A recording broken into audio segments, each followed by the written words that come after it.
예, 비하인드 뉴스 정치부 안지연 기자가 나와 있습니다. 안 기자, 첫 번째 키워드부터 볼까요?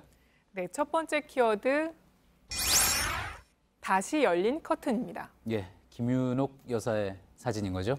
네, 그렇습니다. 오늘 국민일보가 보도한 사진인데요. 오늘 예. 오전에 논현동 자택에서의 모습입니다.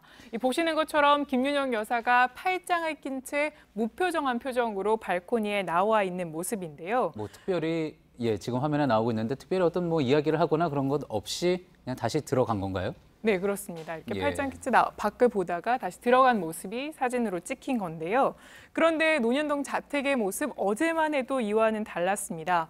이 모든 창문이 이렇게 커튼으로 가려져 있어서 내부를 볼 수가 없었는데요. 예. 취재진이 다 빠져나갔다고 생각했는지 오늘 발코니에 나왔다가 이렇게 취재 카메라에 잡힌 겁니다.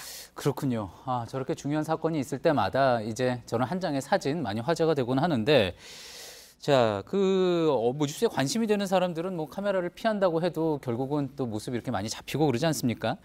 가장 또 최근에 떠오르는 부분이 우병우 전 수석 사진이었던 것 같습니다. 네, 맞습니다. 바로 뒤로 사진이 나올 텐데요. 지난 2016년도에 찍힌 사진이었습니다. 예. 이 검찰의 조사를 받고 있는 우 전 수석이 보시는 것처럼 팔짱을 낀 채 웃는 모습이 카메라에 찍히면서 논란이 됐습니다. 예. 이 당시에 겁먹은 검찰이라는 뜻의 겁찰, 또 갑질하는 우병우라는 뜻의 우가부라는 말까지 나오기도 했는데요.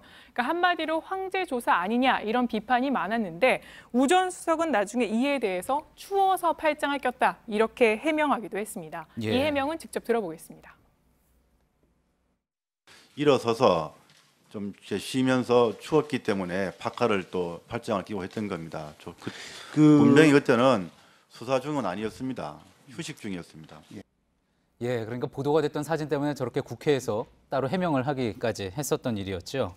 자, 저 사건 뒤로는 검찰이 이제 조사실 커튼을 뭐 특별한 사람이 조사를 받고 있을 때 조사실 커튼을 다 내린다고 들었습니다. 네, 맞습니다. 저 사진에 보도된 다음 날 보시면 우 전 수석이 조사를 받던 이 조사실의 창문이 아예 종이로 막혀 있었습니다. 예. 또 그젯밤 이명박 전 대통령의 조사 때도 해당 조사실의 창문은 빛도 새어나오지 않게 아예 차단됐습니다. 앞으로 이런 식의 사진 특종은 나오기가 힘들겠군요. 네, 점점 더 어려운 구조로 되는 겁니다. 예. 그런데 이 커튼하면 또 생각나는 사람이 바로 전두환 씨인데요. 예. 지난 1996년에 당시 내란 등의 혐의로 구속됐던 전두환 씨가 이 구속에 반대하면서 단식 투쟁을 하다가 이 건강 악화로 이 병원에 이송된 적이 있었습니다. 예, 상당히 또 역사적으로 의미가 있었던 그런 사진이었죠. 네, 당시 중앙일보가 보도했던 사진이기도 한데요. 이 커튼을 모두 막고 있다가 6일 만에 커튼을 걷고 밖을 내다본 사진이 바로 카메라에 찍혔던 겁니다.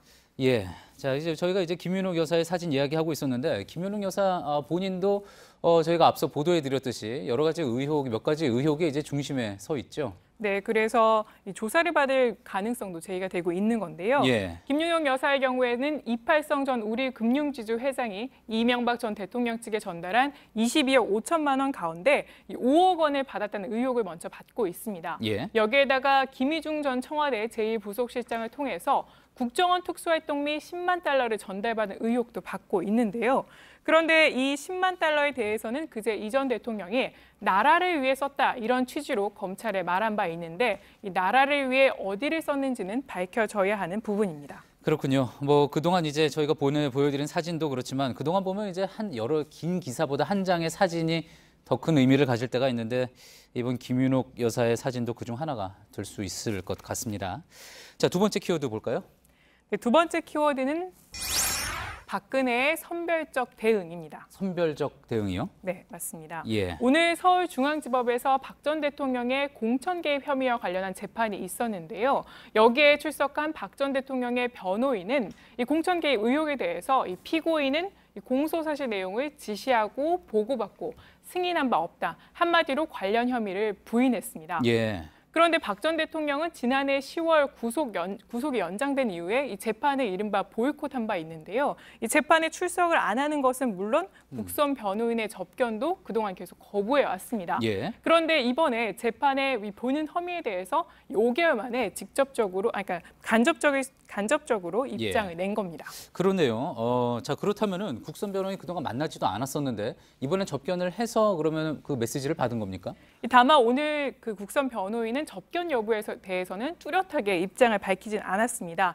다만 예. 박 전 대통령의 의사를 확인했다 이렇게만 얘기를 했는데요. 예. 저희가 구치소 측에 확인한 결과 다만 이번 달에는 국선 변호인의 접견은 없었습니다. 자, 그렇다면 어떻게 메시지를 받았는지도 궁금하네요. 네, 그렇습니다. 근데 지난 국정농단 사건 재판에 담당했던 국선 변호인에게 저희가 전화를 해본 결과 지난 5개월 가까이 매주 접견을 가서 시도를 했는데 예. 단 한 차례도 접견에 응하지 않았고 이에 대한 답신도 없었다 이렇게 말을 했습니다. 예. 그러니까 이 변호사도 굉장히 이번 반응이 이례적이라는 입장이었는데요. 이례적으로 공천 개입 혐의 담당 변호사에게는 간접적으로나마 입장을 전달한 걸로 추정이 됩니다. 변호사에게도 이례적인 일이군요. 자, 왜 그런 걸로 보입니까? 따로 이유가 있습니까? 현재로서는 추측만 가능한 상황입니다. 이 공천 개입 혐의 재판이 이제 시작됐기 때문에 박 전 대통령이 정치적으로 민감한 이 부분에 대해서만 입장을 내겠다 마음 먹었을 수 있고요. 또 예. 하나는 최근 이명박 전 대통령이 검찰 조사를 받은 만큼 여론 대응에 나섰을 가능성도 제기되고 있습니다. 그렇군요. 다 뭐 추측일 뿐이기는 하지만 1심 선고가 이제 4월 6일이죠. 네. 예, 다른 혐의에 대해서도 이런 식으로라도 입장이 나올 수 있을지 한번 지켜봐야 되겠습니다. 지금까지 비하인드 뉴스 안지현 기자였습니다.